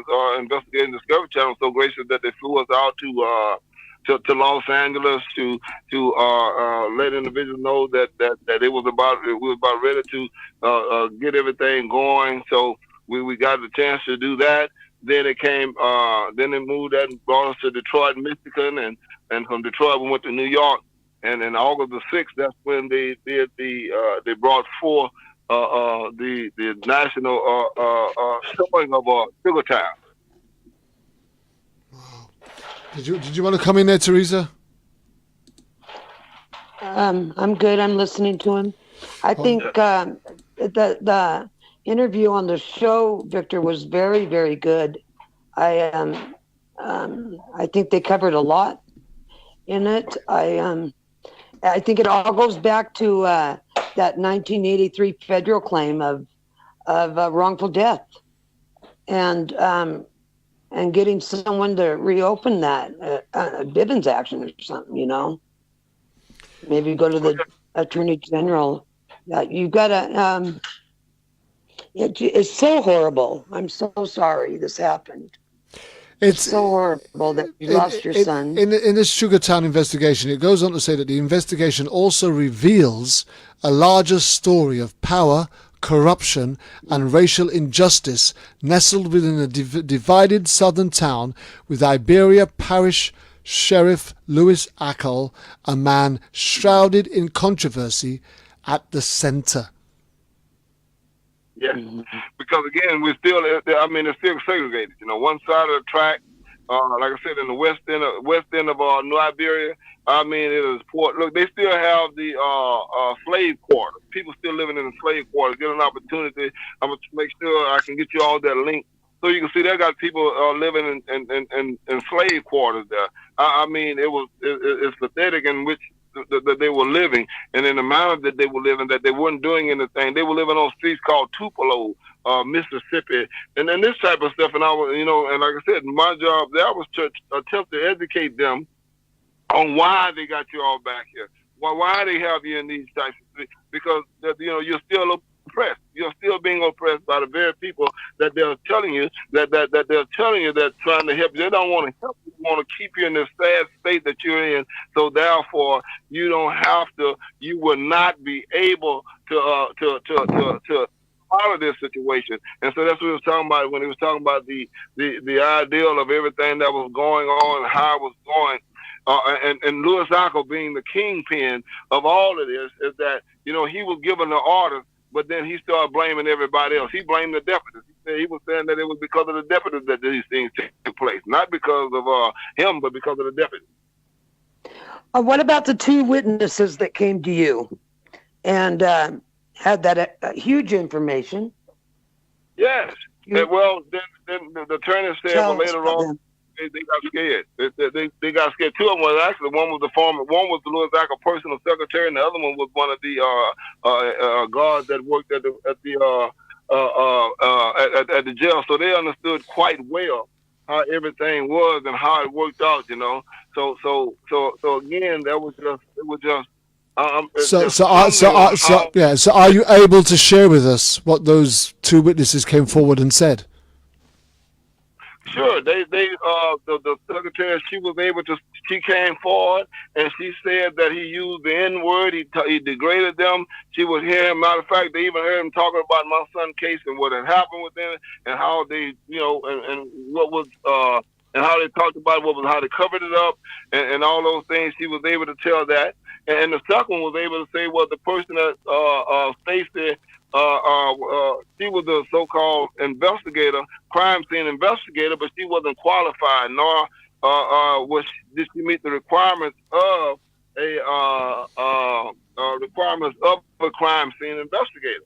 So you know, but when it came time for court, like I say, we didn't get to court because the case was settled. The attorneys settled the case so that we didn't get a chance to fight in court. So that's why we want to get it. Okay, so it wasn't being able to be presented. So, quote unquote, Ackle's administrator assistant told the family attorneys that she heard Ackle give code instructions for writing reports to justify beatings of the detainees. Also said Ackle referred to black people as gorillas and another racial slur. Yeah, even talked about one time where he also, when he was a state troop in New Orleans, where see, like with the drop down guns and all that, how he used the drop down gun. He even made mention to her on how he used the drop down gun, shot someone and never been brought up. Now, his deputies were saying that if we had the testimony of those deputies during this trial, during Louis Alcott trial of 2016, October 2016, they validated the fact that he was known to do it. He gave them instructions on who to beat, when to beat them as well. Mm-hmm. So it also says one of your witnesses said that, quote, she knew of the practice of beating up detainees before they were brought in for booking. I just can't help but flash on Little Vic on that. Yes. She also stated that she had heard officers talking about Little Vic. And, it just, it seems like when the cameras went off,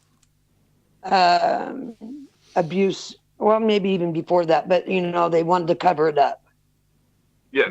Yes, ma'am. They illegally frisked him, right? So, I don't know. I don't understand why. Did you mention that some of those cops got indicted, but they all got off, right? Oh, no, not all of them. No, the only one got off was the sheriff. That's the only one got off. All the other 10, none of those was actually, we never could tie them to my son's case, but we know they were there. A couple of them were there because supposedly they called for the narcotics team. When they called for the narcotics team, those are the ones who did the abuse, was the narcotics team. Louis Alcott handpicked each one of those. He handpicked them. And see, so, but 10 of those, 10 of them there. Do you know, as I sit thinking about all what I'm hearing, the one thing that shocks me to the very core, and should shock every citizen, is that time after time, mistake after mistake, death after death, A, there is no consequence, but most importantly, B, there is no change. And I would imagine if you can't keep doing the same thing all the time and expect something different to happen. If you want something different to happen, you need to change the way you do things.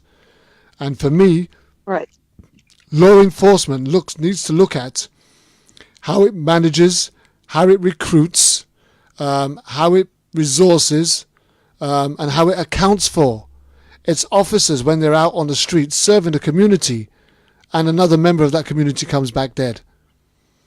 And over here in the UK, we had some real problems with racially motivated attacks on people of colour here by law enforcement officers, or police officers as we call them over here.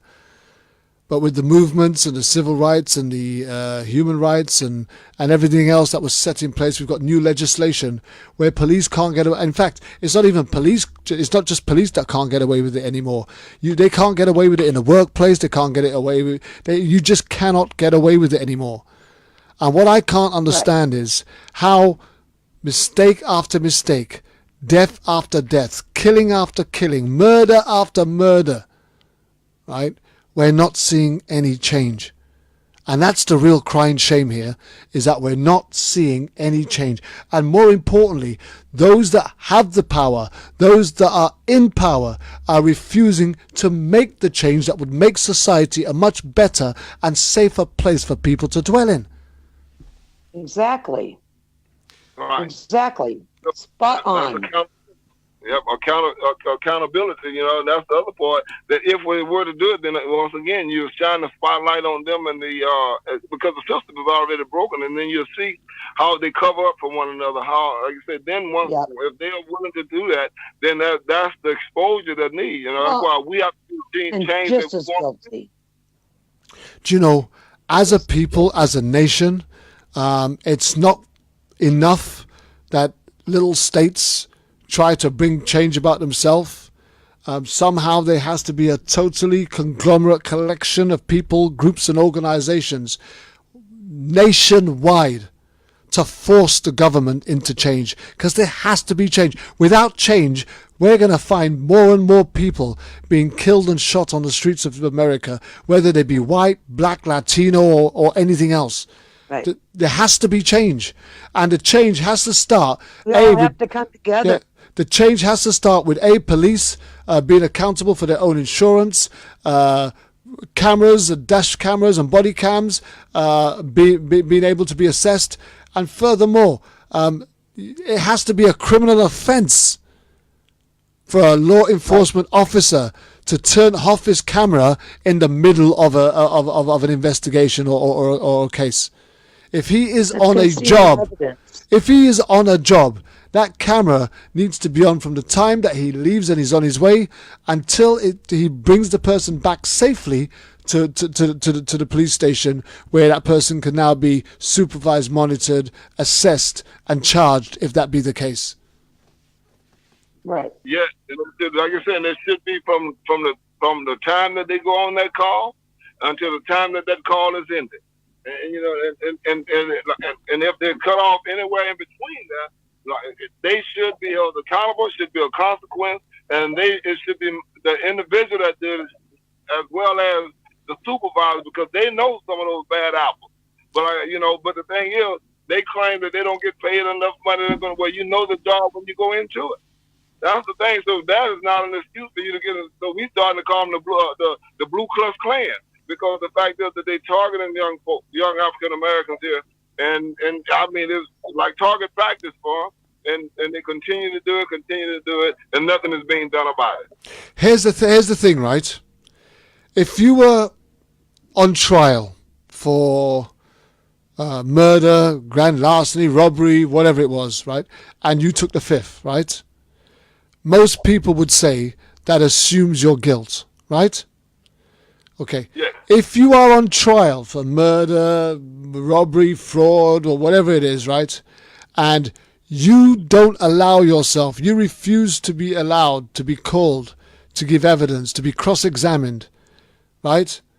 They suggested, right, that's almost like an admission of guilt. The jury will more likely to see you as being guilty because you refuse to allow yourself to be cross-examined.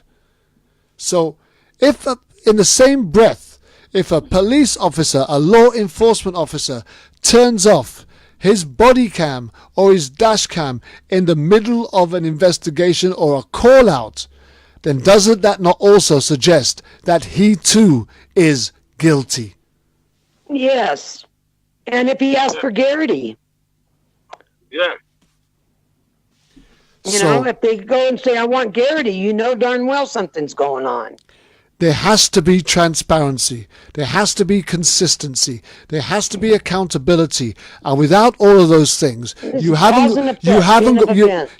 got a law enforcement agency. You've got a vigilante group administering law on the streets of the United States of America.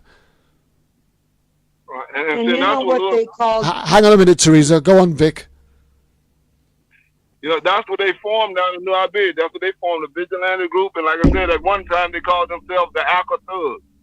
They were known as the Alka Thugs. That was just, like I said, they were handpicked to do just that, to go and terrorize the neighborhoods, to make them, again, to have them be subservient to their own needs and what they wanted to do to them. You know, like I said, we even witnessed them take the patrol cars and hit individuals, knock them down. Nothing happened to them.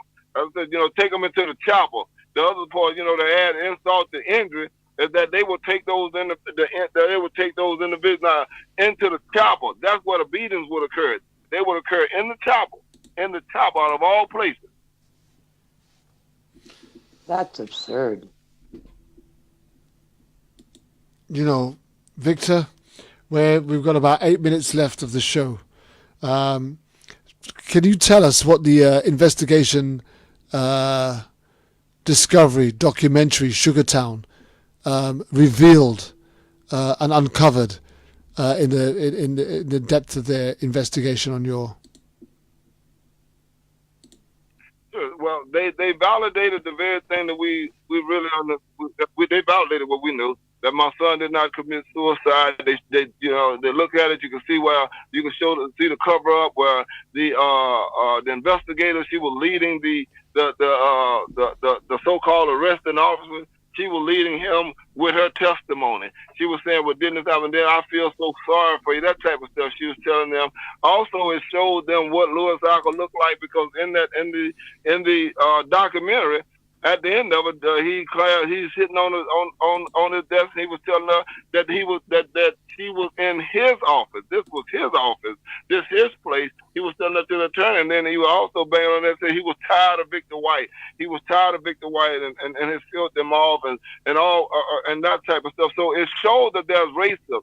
It showed that it started at the top, and it just wasn't the so-called how he blamed those officers. And then the other part that it revealed that is also happening in small town USA, and we don't get the national media coverage as of Ferguson, as of New York, as of Cleveland, Ohio, or Detroit, Michigan, because we don't have, we didn't have that type of coverage.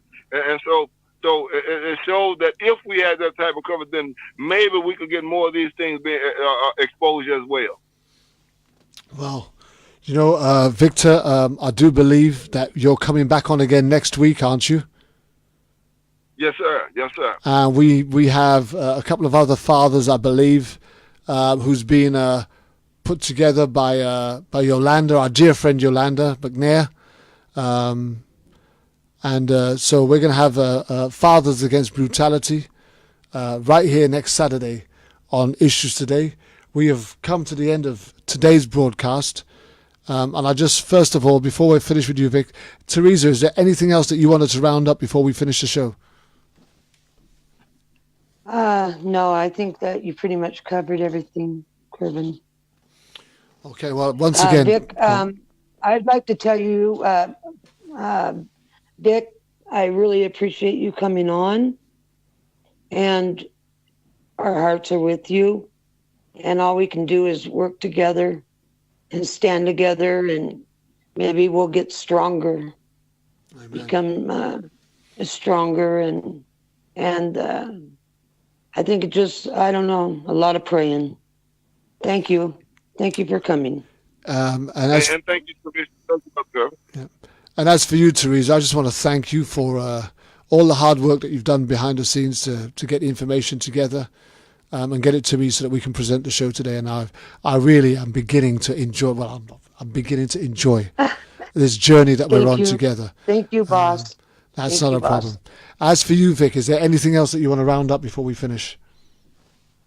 Sure. Well, if those of who hadn't had an opportunity to see Sugartown Facebook, Reverend Victor White Sr., it leads off. There's a link that you can the link and watch the documentary and see. We're still asking for the prayers, and man, we appreciate you, Brother Kervin, Sister Therese, and the audience that you have and the work that you are doing, Brother Kervin. We really appreciate you all. And my family's indebted to so many people, and yet and still, as you said, united we stand, and we can do more together.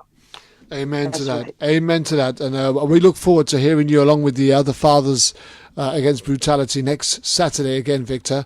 Teresa will be in touch again during the week to just tie things up and make sure that we've got it all sorted out and all the information that we need. And anything that we haven't covered in today's show, let's just make sure that we've got it together so we can present it in next week's show, okay? Perfect. Okay. That's it. I'm out of here.